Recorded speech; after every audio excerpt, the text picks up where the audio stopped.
correct that you had to travel to work by public transport? That is correct. Why was that? Because I don't have a licence. How did you go into the field? I used a buggy. When you went to the field, did anything happen? I collided with a member of staff. Were you aware that the company had a health and safety policy? I was. Did you ever read it?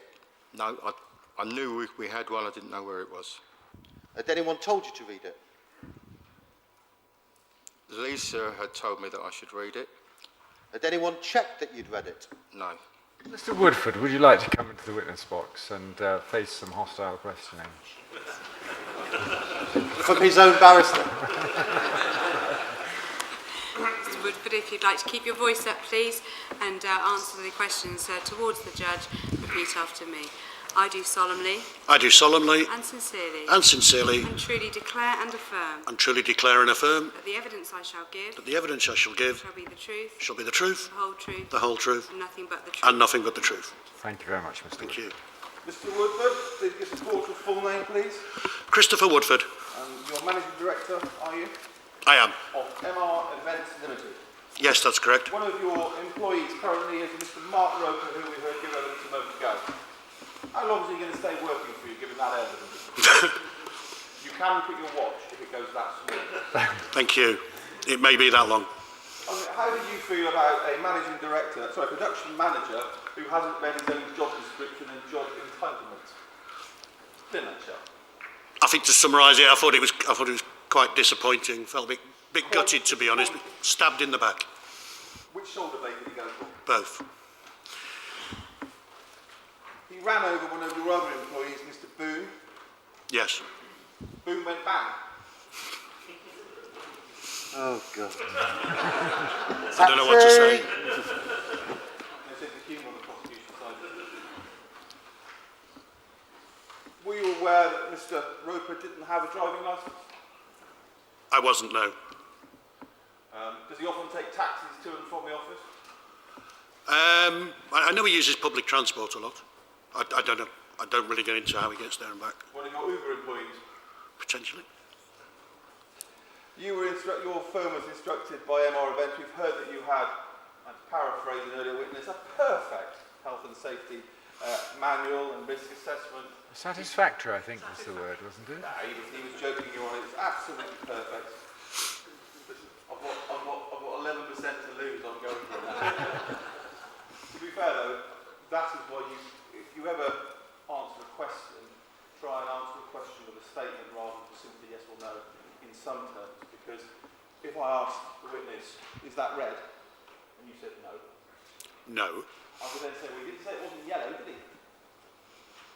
Is that red? No, I believe that's a shade of blue. Green, turquoise. Yeah.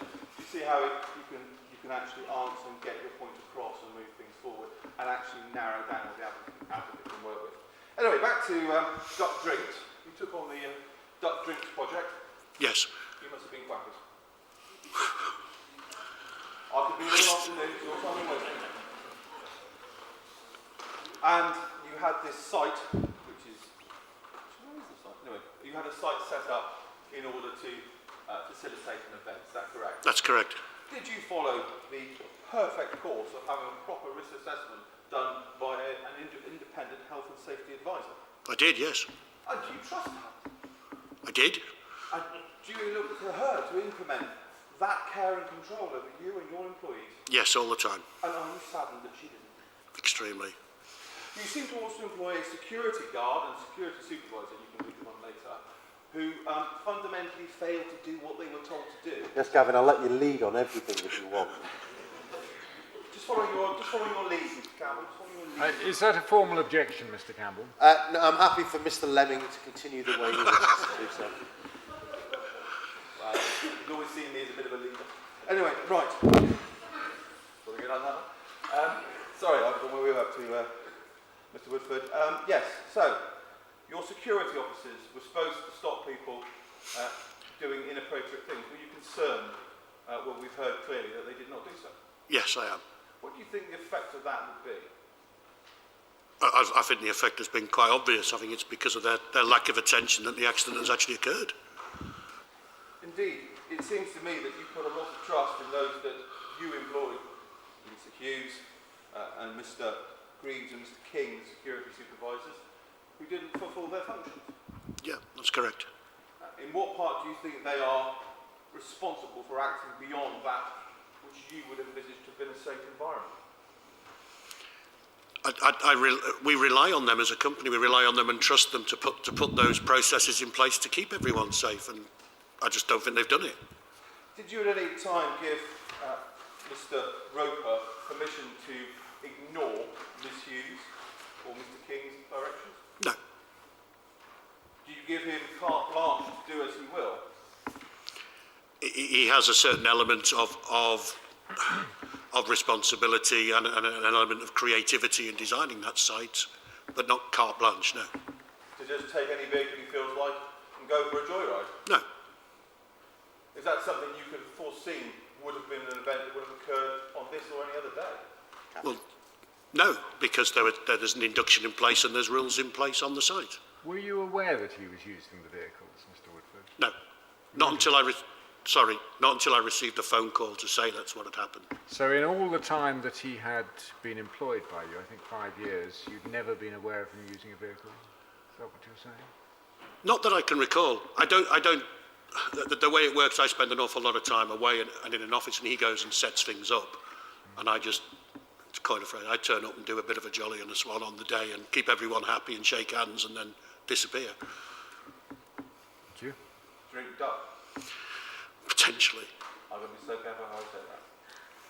Anyway, ignoring the frolic of his own that he may have been on, in terms of your own interpretation, anybody so flagrantly follow procedures, what would you consider to be the logical outcome of their actions?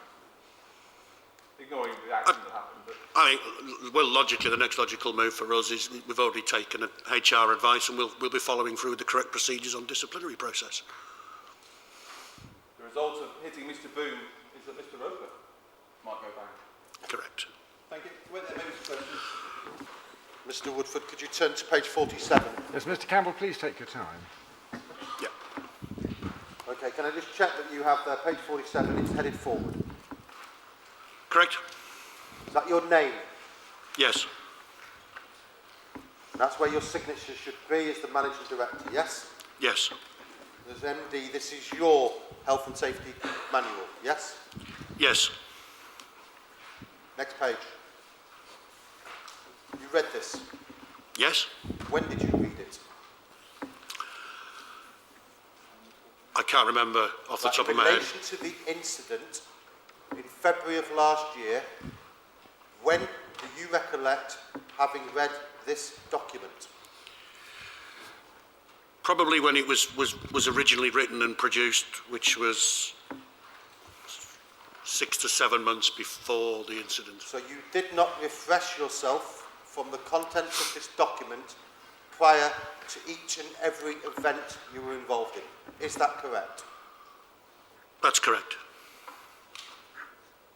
Did you ensure that any person who you were seeking to delegate responsibilities to refreshed their memory from this document before each and every event?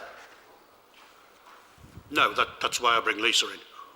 When did you envisage reviewing this document from when it was first published? When my safety consultant tells me it needs reviewing, I take their advice. But people only give advice when they're asked for it. When did you have timetabled or scheduled a review of this document within your own practices as a managing director of the company? I hadn't. You didn't. Turning now, page 50,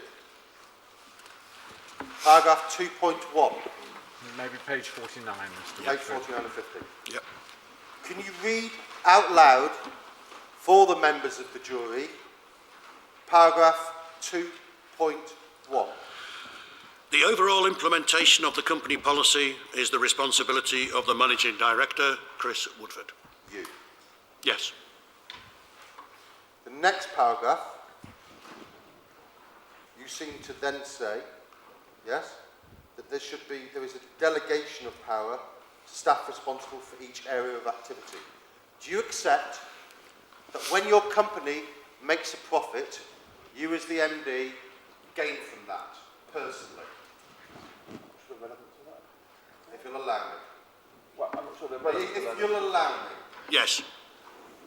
Do you accept that as managing director of the company, when you're attending these events and people wish to pay you plaudits, the thanks and the gratitude goes to you as managing director? Yes.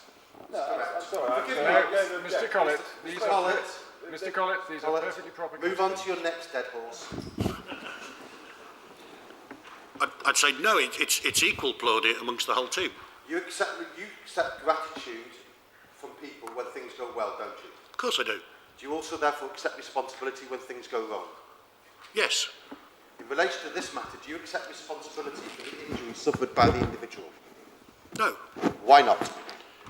Because I put in place, I look at my responsibilities seriously, and I put in place people and systems that would look after that side of life. I can't micromanage the whole thing. Can you show me where you have in your systems a mechanism or guideline to stop people from getting keys to buggies? Well, that's written in within site rules and No. inductions by Mark. That's Mark's job. You heard from Mr. Roper that he'd been working for the company for 5 years. Yes. He'd driven the buggies on more than one occasion. Yes. What checks during those 5 years did you have with those who you delegated responsibility to check that the only people who had access to the keys were those who were lawfully entitled to drive the buggies? None. None. It's trust. Trust. Mr. Boom, who was injured, was an employee of yours, was he not? He was. He, like every employee, would have had access to the health and safety document, yes? Yes. Do you not think it's reasonable for him to suggest that he had trust in you to make sure that your senior management were doing their job properly? Yes. Did you appear to ensure that your senior management were doing their job properly? I thought I was by employing safety experts to work with them physically on the site, yes. Okay, if you could just turn around then. Page 54, 53. Duties of the company.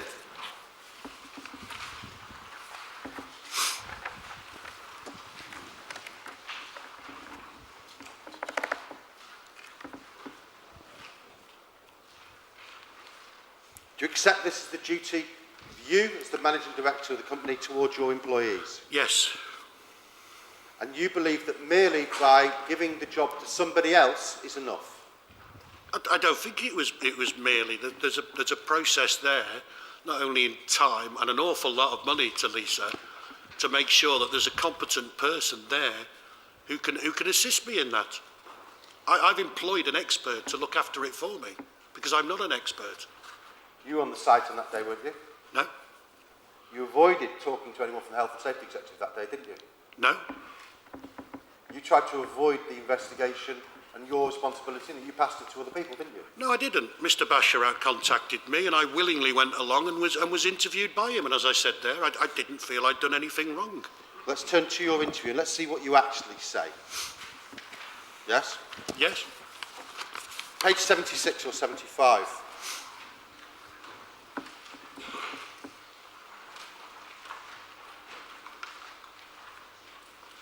I decided middle way down, I decided to use Lisa Q for all health and safety. She was recommended to me by a friend, now looks after all the health and safety for the company, yes?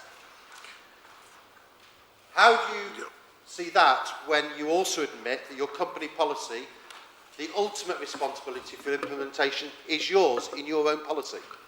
Lies with you, doesn't it? Ultimately, that's where it ends and the buck stops, because With you? I've employed Lisa as a contractor. Yes, I accept that. She's your employee, isn't she? Technically, works for no one she's else. not. She's a contractor. Her evidence was that she did work for other contractors. And her responsibility is to you, isn't it? When I employ her, yes. Yes. And her responsibility was merely to draft the policy, wasn't it? Well, I would expect slightly more from that from a professional safety consultant, just not to just draft, but to at least advise. Advise, but implementation is your responsibility, isn't it? In making sure that everyone got access to it or was circulated, yes. Well, let's have a look. Say you've got the policy, right? And in order to implement it costs money. Who's authorised to spend the money? You. No one else. Yeah. So it cannot be implemented without your say-so, can it? Well, no, that's not correct. It doesn't cost any money as it is at the moment. As I put here, it's actually on our server. It's there for everyone to access, and they have access to it. Well, everyone can potentially win the lottery. It doesn't mean they're going to win it. How did you check people had looked at it? But they're reminded How on so... did you check that people had looked at it? I cannot physically check. All I can do is ask people to go and make sure at some point they look at it and read it, which is Where what's is been your done. system which says a list of all your employees where they have signed that they have read and they have understood it? I don't have one. Why not? Because I would expect Lisa to be doing that or advising me that I need to do that. Where is your system I which wasn't aware. prevents people who cannot drive from picking up keys to buggies? I haven't got one. Why It's not? Because it should be in the induction, which isn't written by myself. It's written by the operational team on the site in conjunction with my safety consultant. Why did you not have a locked key cupboard with one person in charge of the vehicles with that key, opening the key cupboard, passing the key to an individual and getting them to sign for it? I don't even know if that process is in place. It may Well, be. it clearly isn't. But the point is, it would not have stopped what has happened because it's the guy in charge, my employee Mark, who's actually taken the buggy. He would have access to the cabinet. Let's take it back, right? You say that there wasn't a proper induction done, right? You accept that, Yes. right? Do you think it's a failing of yours not doing an induction? Or do you think that time pressured everybody into being unable to do an induction? Is that your position? No. I think it's a failing of my safety consultant. Why do you not ensure that your consultant ensures that everyone has an induction? Well, that's the purpose of them being there, to make sure they do. It's their role. So prior to this date, what would be the penalty to the safety consultant if it had ever come to your attention that someone had not been inducted? I think you'd have to look at... I don't think it's ever happened, but I think you'd have to look at the circumstances. So you do not know... Forget about this incident. Yes. Let's look at the last, say, 12 months. Yes. Can you say to this court that you could be satisfied that everyone who worked at your events had had an induction? Unless I'm told otherwise by my safety consultant, no, I couldn't. So you have no record as to who's been inducted and who hasn't? I don't know. The safety consultant would keep that record. On the day in question, the 16th of February, do you have a record as to who actually was inducted that day? I don't know. Actually, Does your company... I'm going to rise again because you remember this is when my learned friend specifically objected to my line of questioning with a witness on that very point. If he doesn't want the answers when I'm asking the question, I think it's unfair to put it to this witness when he's asking the question. You have no record as to who's been inducted or not, is that correct? I personally have no record, no. Does your company have any record? Not that I'm aware of, no. So when the health and safety executive come toddling down to talk to you, you have no audit trail to show whether or not you've complied with the legislation. Can I just stop you a moment? Your point is what, Mr. I was asking Correct. Ms. Hughes when the inductions were taking place on the 13th, 14th and 15th and who'd been present. And my learned friend objected to it, and Your Honour ruled that was appropriate. But then this question's now been asked of this witness, which seems to be that if you can't ask the one person who might know the answer, it's a shame we couldn't ask the person when we had them in the box. I think it's an entirely different It's question. an entirely you're different objecting question. to. This is there a record, not who was inducted. This is whether or not he can show. Go ahead, Mr. Campbell. Yes, that's perfectly legitimate. So you have no records of any inductions which may have taken place in the last year? I don't know. Does the company? No. Do you have any forms which show who's attended any inductions? I don't know. You don't know. I don't have them. Does the company have any forms? Not that I'm aware of. Does the company have a list of all the employees on its site at any one time? Yes, they should be signing in and signing out. Where are those But signing in and signing out sheets? again, they would, all Well, of this would be Mr. kept by Campbell- the safety Mr. consultant. Campbell, that is straying outside the issues before the court. Well, you want to... I'll There's move on. not an allegation about failing to keep records It of shows that. an endemic failure by the organisation, Your Honour, but I'll move Well, on. Well, to It's be not fair, a- Fred, it's- it's Paul Fort. We are dealing with this. I mean, I would have had that submitted if you wanted it, but we can't. Do you have any training records for any individual? If they've received training, yes, there would be training records. There would be, or there are. Well, there would be if they'd received training. So, for example, training in driving buggies, where are those kept? If they had received training in buggy driving, then they would be kept within the office or on our server. So, as managing director, could you go to your office now and say, here are the buggy training records? Someone would be able to find them for me, yes. You don't know where they are. Personally, no. In relation to driving licences, Yes. do you ask anybody who comes to work for you to produce a copy of their driving licence? If they drive a vehicle, a company vehicle, yes, we do. When did you start to do this? It's a long time ago. So Mr Roper, who says that he doesn't have a driving licence, has been driving buggies for over the last 5 years, he would have sometime had to produce a driving licence, which he does not have. He would have been asked to if he was driving a company vehicle. Okay, What- so what's having the- been asked What to is use the, it, what is the policy about use of company vehicles? We hear that these vehicles are just sitting outside the production office. Who can use them? Is there a policy about who's allowed to Sorry, use when you said company vehicles, I'm talking about cars owned by the company, and then yes, there would be a need to check. Well, but let's talk about the buggies, because we're talking about buggies. judge is getting bored. So With buggies, we don't check the licences because we're only driving them on grass and on fields and in woods. We're not driving them on roads. So is the policy that anyone can use them who wants to? No, normally they would, as part of the induction, there would be, people would be looked at and tested. Are they capable of driving a buggy? And we might get the safety consultant or even Mark sometimes to have a look at them and see if they were safe. And he would consider them. He's in charge on the site. So Mark is in charge of deciding who can use them. Well, he's the production manager. Yes. Very well, thank you. So, Mark will have been asked by someone to produce a driving licence which he doesn't have, yes? Sorry, no. If he was asked to drive a company vehicle, Right, so let's talk about buggies. buggies, I don't believe so. No. No, he wouldn't. But your induction states that people who drive buggies must be trained and must have a licence, yes? Yes. So how is it that Mark, who wasn't trained and didn't have a licence, was able to drive buggies? Not just on this day. Well, it would seem to be a failing on Mark's part, to be perfectly honest with you, because he lays the rules down as he's the man in charge. When did you realise that he didn't have a driving licence? When I read his statement as part of this case. So you didn't know, despite the fact that he'd always travelled to work by public transport, yes? You knew Yes. that, didn't you? Yes? You never inquired as to whether or not he had a driving licence? No. Who inducted Mark to begin with? Within the company. Yes. I don't know. I can't remember. Because you're saying that it's his responsibility to check the buggy drivers, but who's checking Mark? I don't know. Should have been you, shouldn't it? Or my safety consultant who's there on site. I'm not there. Or her. Or her. But you really is the managing director. I don't think I should be checking. No, it's my. I totally agree with what you say. It ultimately comes down to me as my responsibility, but I don't think now I should be checking. Do you accept that you permitted Mark Roper to drive a buggy?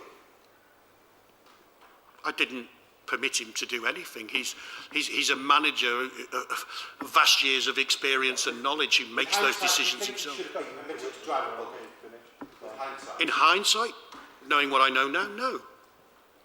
What steps do you think you could have taken in order to ensure that he didn't drive the buggy? Employer competent safety advisor. Sorry? Employer competent safety advisor.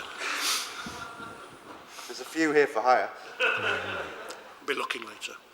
Seriously, what steps Seriously. do you think could have been taken, with hindsight, which could have ensured that Mark never drove the buggy? Seriously, I would look at a safety advisor that sits there and writes the inductions properly and puts the rules in place and enforces them. It's enforcement. Yes, And if the safety advisor doesn't enforce, whose duty is it to enforce? It's yours, isn't it? yes, And as soon as you become aware that things are not being enforced, you're the one who has the responsibility to take the action. yes. And you knew that Mark didn't really drive, didn't you? You knew that.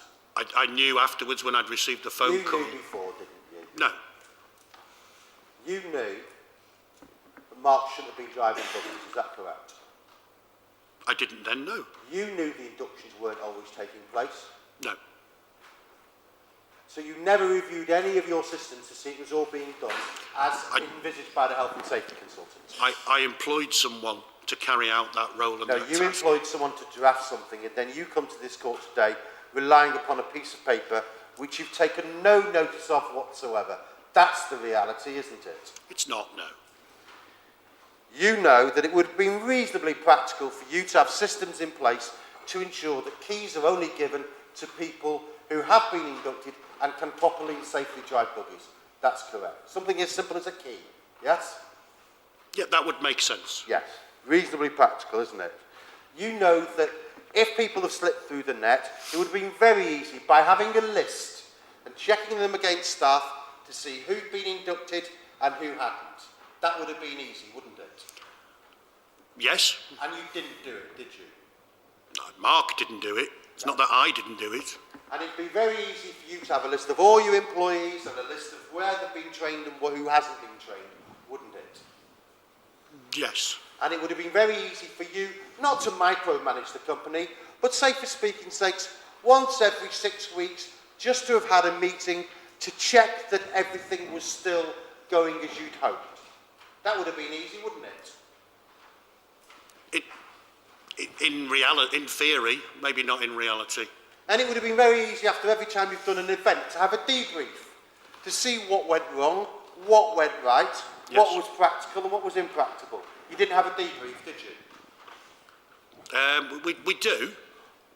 We do informally chat about what's gone right and what's gone wrong. You can't show the court today any documentation where you've seriously sat down in a meeting with those who you've given responsibility to look and see if you can learn from mistakes and also build upon the good practices which you do.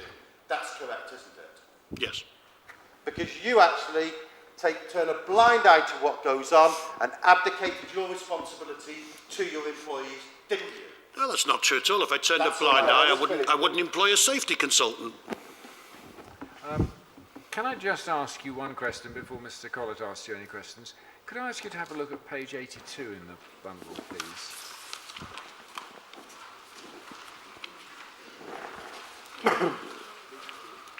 Yes. Would that be it? The evidence of Lisa Hugh was that she saw Mark Roper drive past the cabin and called you to advise you of his actions. Is that right? Yes, as I said earlier, I wasn't aware he was driving until I was contacted and informed, and that was a phone call by Lisa. And did you say that you were too busy? I said at the time I was actually with the client in the office. So you and I accept- said I would phone him. You accept what she says about that? Yes. There's no dispute about that? No. Thank you very much. Thank yes. Mr. Collett. Thank you. I was going to ask you a lot about steps. It always reminds me of the health and safety executive who failed his exam. When asked the question, what steps would you take in the event of fire, he said, bloody big ones. Hindsight is a wonderful gift. Did you have faith and trust in your employees, Miss Hughes and Mr. Roper? No. Did you have faith in them? Did I? Yes. Yes, absolutely. I wouldn't have employed them. Absolutely. You're being asked about all sorts of what might have happened and what could have happened, and that you should have been there to have somebody to unlock the key, pass the key to the person with the cushion then to be taken out to the driver, a whole series of events. Any practicality in any of that? At that time of when they were building the site, I don't believe so. That's why Mr. Roper and Miss Hugh are there to act on my behalf, if you want. Thank you. Unless you want to ask any further questions. I've no further questions. Thank you very much, Thank you. Mr. Woodford. If you'd like to return to your seat. My learned friend said in opening that it's not about the criticism of the company. This is not some elf and safe day. This, he said, is important to protect the members of the public who were present. And how many members of the public were present on that fateful day in February? Not one. Why don't you go and get some coffee, have a discussion over coffee, bring back your coffee in here, if you're allowed to. I don't know whether you are allowed to. And at 3 o'clock we will start again and we will hear your verdict.